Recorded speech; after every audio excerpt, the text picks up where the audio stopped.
शाली तोता। बहुत समय पहले की बात है। एक छोटे से गांव के पास एक सुंदर जंगल था। उस जंगल में तरह तरह के पक्षी और जानवर रहते थे। उन्हीं पक्षियों में एक अनोखा तोता भी रहता था, जिसका नाम चिरकू था। चिरकू को लोग सौभाग्यशाली तोता के नाम से जानते थे, क्योंकि जहां भी वह जाता, वहां कोई न कोई चमत्कार हो जाता या किसी की किस्मत बदल जाती। गांव के लोग मानते थे कि अगर चिरकू उनके घर आ जाए, तो उनके जीवन में सुख और समृद्धि आ जाती है। चिरकू हमेशा खुश रहता और अपनी मधुर आवाज में गाने गाता। लोग उसे फल और अनाज खिलाते और उसकी भलाई की कामना करते थे। चिरकू भी गांव के लोगों से बहुत प्यार करता था और जहां भी जाता, खुशियां बांटता। एक दिन गांव में एक गरीब किसान, जिसका नाम रघु था, बहुत परेशान था।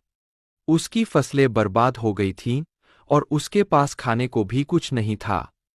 वह दिन-रात मेहनत करता, लेकिन किस्मत उसका साथ नहीं दे रही थी। एक दिन रघु ने गांव के लोगों से चिरकू के बारे में सुना और सोचा कि शायद यह सौभाग्यशाली तोता उसकी भी मदद कर सकता है। रघु ने तय किया कि वह चिरकू से मिलकर अपनी किस्मत बदलने की विनती करेगा। अगले दिन वह जंगल की ओर चल पड़ा और चिरकू को खोजने लगा।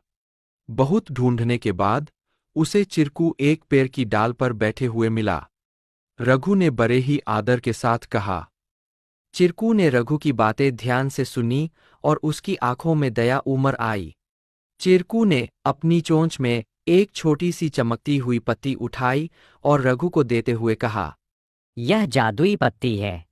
इसे अपनी जेब में रख लो और जब तुम अपने खेत में काम करने जाओ तो यह पत्ती तुम्हारी किस्मत बदल देगी।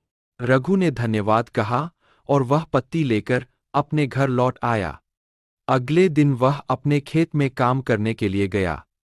जैसे ही उसने खेत में जुताई शुरू की, अचानक से बारिश होने लगी। उसकी सूखी जमीन हरी भरी हो गई और थोड़े ही समय में उसकी फसलें लहलहा उठीं। रघु की मेहनत सफल हुई और उसकी किस्मत सच में बदल गई। अब रघु के पास भरपूर अनाज था और वह फिर से खुशहाल जीवन जीने लगा।